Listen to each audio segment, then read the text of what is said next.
Des mots de reconnaissance aux militaires de la part du président.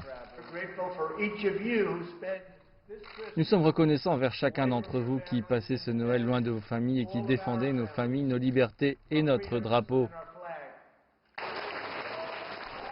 Mais cette inclination militaire a été contestée par le magazine Atlantic, qui a publié un article jeudi dans lequel son auteur affirme que Donald Trump aurait appelé les soldats tombés au combat des perdants et des minables. Des allégations que le président a niées en bloc.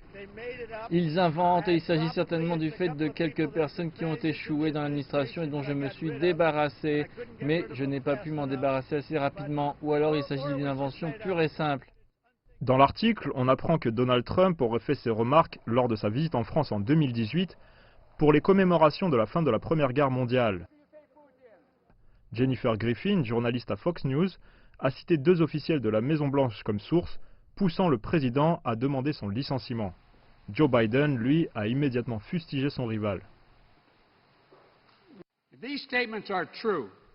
Si ces déclarations sont vraies, le président devrait s'excuser platement auprès de chaque parent de porteur de la Gold Star et de chaque famille de porteurs de la Blue Star qu'il a dénigré et insulté. Mais pour qui se prend-il à la fin?